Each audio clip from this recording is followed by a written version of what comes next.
Fala pessoal, tudo na paz? Irmão Alex aqui para dar continuidade nos estudos bíblicos, que o Eterno possa estar nos abençoando grandemente. Nós estamos aqui lendo os fundamentos da teologia bíblica, né? Nós estamos na narrativas do Novo Testamento.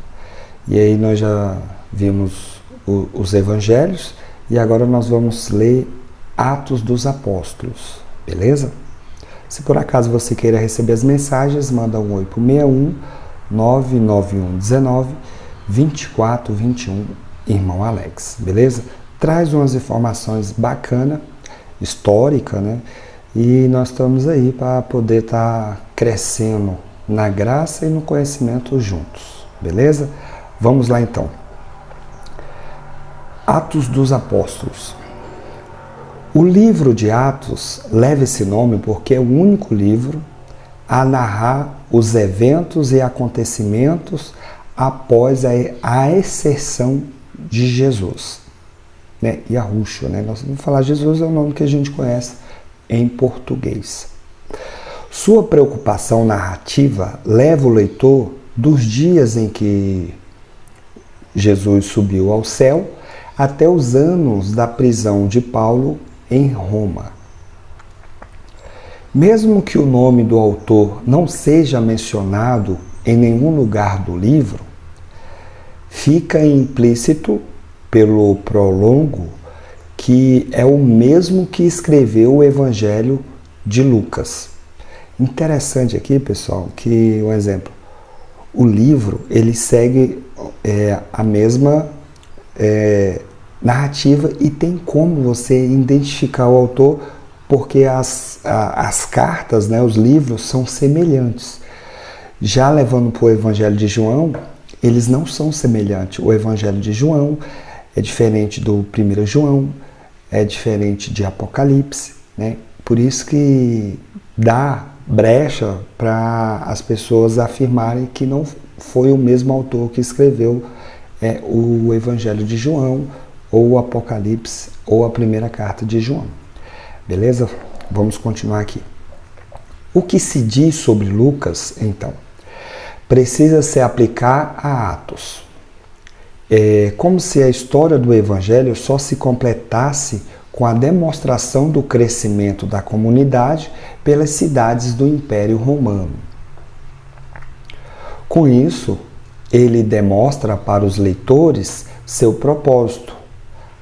A igreja venceu todas as barreiras e, por meio da pregação dos missionários, né, chegou aos lugares mais longínquos de Roma. O apóstolo Paulo ocupou um lugar especial nesse livro, o que parece indicar que o autor de Atos o tem em alta estima, né? Conhecia. Teve contato com ele, né? Vamos dizer assim. Com Paulo, Atos faz a transição de uma igreja tipicamente judaica, fixada em Jerusalém, para igrejas espalhadas por todas o Império Romano. Para que isso acontecesse, as igrejas precisavam entender precisamente qual era a real relação entre os judeus, com sua lei, e os missionários com a pregação da salvação pela fé e pela graça, né? Aqui está pela graça, né? O livro registra uma contínua e decisiva separação entre os judeus e a igreja que começava a se formar. Se a primeira igreja é formada quase em sua totalidade por judeus, no fim do livro, os santos já são maioria gentílica, né? Aqui no caso ele é porque muitas pessoas, muitos gentios, né, que adoravam o Eterno, aceitaram a fé. Também, querem na sua maioria, né? Isso significa que o Evangelho de Jesus, né, não poderia ser pregado sem a exposição de sua relação com a lei da Bíblia hebraica. Os primeiros apóstolos não chegaram a abandonar o judaísmo, após a convenção. Isso aqui é muito interessante, pessoal, que tem muitas pessoas que não compreendem. Então, o que acontece? Os 12 apóstolos e até mesmo o Paulo, eles não abandonaram o judaísmo, né? Eles continuaram com as práticas que eles receberam dos pais deles, né?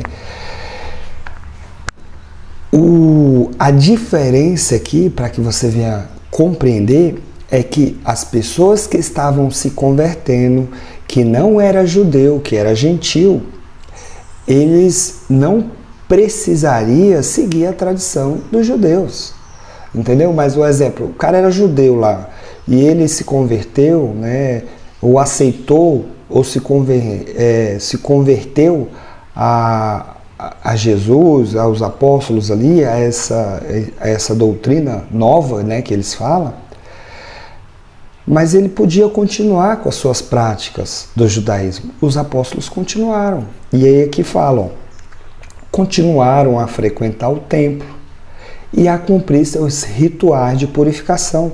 Você vê isso aqui nas cartas de recomendação. Paulo fazendo isso, Pedro indo no templo. Então eles continuaram fazendo isso. E isso é importante você entender.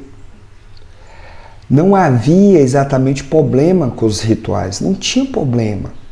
O erro estava em imaginar que eles poderiam salvar, que a guarda de princípios religiosos poderiam levar ao eterno. Isso aqui é interessante, né? E você observa que tem pessoas hoje dentro da igreja que elas acreditam que por ela seguir aquelas liturgias, ela pode ser salva também. Então, a mesma coisa que acontecia no judaísmo acontece nos dias atuais. Um exemplo, se alguém fala, quer seguir os ensinamentos de Jesus, do Mestre, sem estar ligado a nenhuma instituição religiosa, as pessoas que estão dentro da instituição diz que essa pessoa ela está no erro, porque ela tem que seguir, né? E aí é um problema, né, que as pessoas não conseguem solucionar. Só mesmo aquelas pessoas sadias, inteligentes, que tem conhecimento da história, compreende isso. Beleza? Vamos continuar. Os grupos judaicos zelavam pelo cumprimento total de toda a lei. A preocupação era tão grande que eles criaram leis para gerenciar o cumprimento das próprias leis. Surgiram assim as leis orais, que passaram a ter um espaço privilegiado no judaísmo, né? No caso a tradição, né? Todo esse sistema legal era um peso para qualquer pessoa que tentava agradar o Eterno. O fardo era pesado demais. Interessante, né? Aí você vai entender por que Jesus falou que o fardo dele era suave, né? Diante do Concílio de Jerusalém, realizado para tratar justamente sobre a relação dos novos membros com a lei, Pedro, assim, se expressou.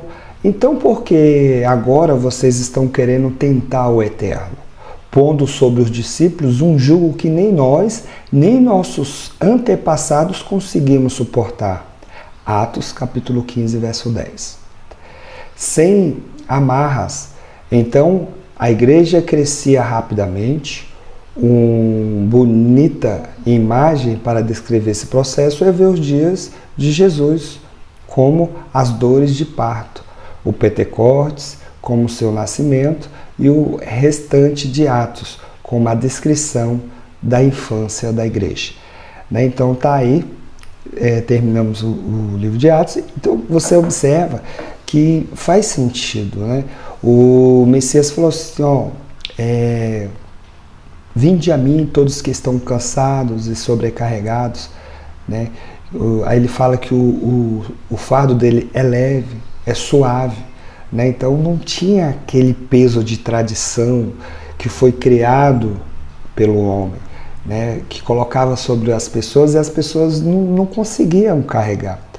E eu vejo que já terminamos o assunto, eu vejo como nos dias de hoje. A igreja, se você seguir a história, você vê que a igreja criou várias coisas, várias doutrinas, doutrinas que colocaram perante as pessoas.